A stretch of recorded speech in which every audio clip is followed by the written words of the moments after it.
안녕하세요. 말그라이원 대표원장 조성아입니다. 오늘은 저희 병원 미세주름 클리닉 런칭 소식 전하러 왔습니다. 저희 병원 내 미세주름 클리닉 전문 센터라고 하는 것은요, 저희 병원만의 노하우가 담긴 시그니처 시술로 남다른 결과를 나타내는 진료 항목을 내세워 이 미세주름이 고민이신 고객님들을 더 많이 모시겠다는 의미입니다. 나무가 성장하면서 나이테를 남기듯 사람은 성장하면서 노화의 대표적인 신호이며 척도가 되는 피부 주름이 만들어지죠.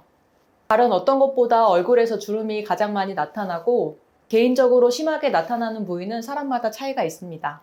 자연적인 피부 노화로 생기는 얼굴의 변화는 피부에 윤기를 주는 역할을 하는 피지선의 감소로 인해서 먼저 나타나는데요. 그로 인해서 피부가 건조해집니다. 또 피부 진피 조직 내에 존재하는 피부 탄력을 유지시켜주는 엘라스틴이라는 탄성 섬유와 콜라겐의 생성이 저하됩니다. 따라서 피부의 탄력성이 현저하게 떨어져 피부는 처지게 되고 늘어지게 되는데, 이에 따른 결과로 피부는 주름살이 생기는 것입니다. 처음에는 얕게 미세주름이 생기는데 이를 관리하지 않고 방치할 경우 급속도로 주름이 진행돼서 진하게 깊어질 수 있는 만큼 미리 시술을 통해 예방하는 것이 좋습니다. 미세주름 클리닉은 이런 분들을 위한 곳입니다. 눈가 옆 주름이 선명해지기 시작하신 분들 있으시죠? 처음엔 웃을 때만 이쁘게 표정주름이 지어졌는데 이제 그 주름이 선명해져서 무표정일 때도 보이는 분들이 계실 거예요. 저는 이 주름이 매력주름이라고 생각하지만 고민이신 분들도 있으실 겁니다. 가늘게 선이 지기 시작해서 이것이 고민이신 분들, 선이 진해지기 전에 저희 병원에서 관리를 한번 받아보세요. 다음은 이제 눈 밑, 잔주름에 화장이 끼고 선이 생기시는 분들 계시죠? 이거는 정말 어렸을 때 20대부터 고민이신 분들 많으셨을 거예요. 저 역시도 마찬가지였는데요. 눈 밑에는 피부가 워낙 얇다 보니까 잔주름이 잘 생기게 되고 이는 금방 진해집니다. 그러다 보니까 여기에는 얼굴이 좀 어두워 보이지 않게 다크서클 컨실러도 많이 바르고 하는데 여기에 이제 화장이 끼게 되면 선이 더 진해 보이죠. 그렇게 되면 정말 난감한데요. 그런 주름을 미리 예방하고 싶으신 분들 저희 병원에서 관리 추천드려요.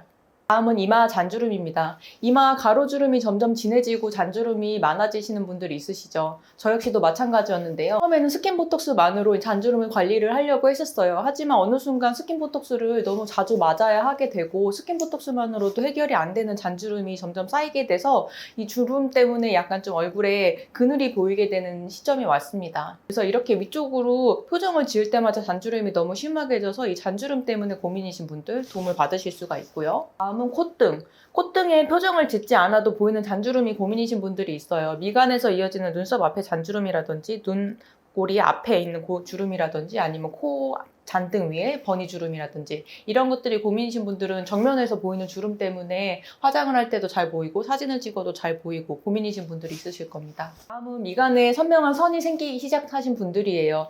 선이 완전히 진해져서 이제 그것이 이제 주름이 아예 짙은 흉터가 돼버리신 분들 같은 경우에는 저희가 이제 주름 콜라겐이나 자가진피 재생술을 시행하기도 하지만 선이 얇게 생기기 시작하신 분들도 있으실 겁니다. 그때부터 미리 관리를 해줘야 이 선이 점점 더 진해지고 인상에 영향을 미치지 않습니다. 다음은 입가 위, 아래, 옆에 잔주름으로 이제 나이가 들어 보이기 시작하시는 분들이 있으실 거예요. 입가 주변에 선이 생기기 시작하면은 그거는 약간 좀 할머니 같은 인상을 줄 수 있기 때문에 특히 마르신 분들이 이렇게 주름이 잘 생기세요. 이런 분들은 저는 미리 잔주름 케어를 받으시기를 추천드립니다.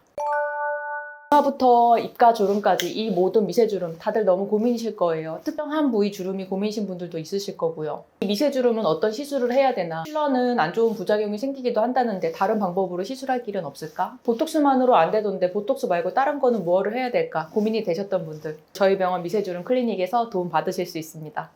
이 미세주름 케어는 1년에 한 번 정도 관리라고 보시면 돼요. 보통 유지기간은 저희가 8개월에서 10개월, 그리고 오래 가시는 분들은 10개월에서 1년 정도 말씀을 드리고 있어요. 미세주름은 그 사이에 보톡스를 맞아서 더 심해지지 않게 유지를 하기 위해서 보통 보톡스만 1년에 3번 정도 맞는 것을 추천을 드리고요. 그럼 이 보톡스 말고 다른 방법이 필요하다 했는데 그럼 어떤 관리를 어떻게 할 수 있는지 이 시술 방법에 대해서 설명을 더 드릴게요. 저희 병원은 베이비 콜라겐으로 이 미세주름을 관리합니다. 미세주름은 가장 피부 겉표면에 그리고 아주 미세하게 있는 주름이기 때문에 단단한 필러라든지 약간 인위적인 물질을 넣게 되면 그 부위가 어색해 보이고 볼록 튀어나올 수가 있어요. 저희는 이곳에 베이비 콜라겐이라고 하는 아주 부드러운 콜라겐을 사용해서 시술을 합니다. 이 베이비 콜라겐은 FDA 승인받은 성분으로 콜라겐 재생을 유도하는 성분입니다. 자가 콜라겐을 증식을 시켜서 내 콜라겐이 이제 증식이 되도록 하는 원리인데요. 주름 등 피부 재생이 필요한 부위에 직접적으로 주사를 해서 그 부위에서 재생이 일어나도록 합니다. 다음은 자가진피 재생술입니다. 선처럼 생겨져 버린 미세주름은 일종의 흉터입니다. 그래서 이 피부 표피가 흉터처럼 안쪽에 진피 쪽에 유착이 되어 있는데요. 자가진피 재생술은 이 유착을 박리를 하고 박리된 공간에 베이비 콜라겐을 넣어서 이 유착이 다시 생기지 않도록 하는데요. 이 미세주름 개선의 가장 메인은 이 자가진피 재생술이라고 볼 수가 있겠습니다. 이 안쪽에 유착을 박리를 하고 다량의 콜라겐 섬유 조직이 생기도록 하여서 다시 이제 주름이 생기지 않도록 하는 방식이죠. 다음은 스킨 보톡스입니다. 보톡스를 맞고 화가 난 얼굴이 되었다든지 이제 표정이 어색해졌다든지 보톡스를 맞고 그런 부작용들 때문에 다시 시술을 하지 않으셨던 분들도 있으실 텐데요. 저희 병원에서는 스킨 보톡스 시술을 하여서 자연스럽게 근육 마비를 거의 주지 않고 피부에만 작용을 해서 잔주름을 없애고 눈밑 피부의 탄력 개선, 주름 개선 등의 효과를 기대하는 시술을 하고 있습니다. 다음은 롱래스팅 홈케어입니다. 말그라이언만의 미세주름 케어 시술 후에 집에서 유지 기간을 길게 유지하기 위해서 노하우를 안내해 드립니다. 이상 저희 말그라이언만의 미세주름 센터 소식이었습니다. 보톡스만으로 해결이 안 되는 미세주름 고민이셨던 분들, 필러 말고 다른 미세주름을 개선하는 방법이 궁금하셨던 분들, 저희 병원에서 모두 도움을 받으실 수 있습니다. 궁금하신 것이 있으신 분들은 저희 유튜브 댓글에 문의를 주셔도 좋고요. 저희 병원 홈페이지 온라인 상담을 이용해 주셔도 좋고 아래 보이는 전화나 그리고 카카오톡 말그라이언을 검색하시면 얼마든지 편하게 문의를 주실 수 있습니다. 저도 확인을 하여 같이 답변을 드리고 있으니까요. 편하게 물어봐 주세요. 저희 미세주름 센터 런칭 소식은 여기까지입니다. 다음에 또 뵙겠습니다.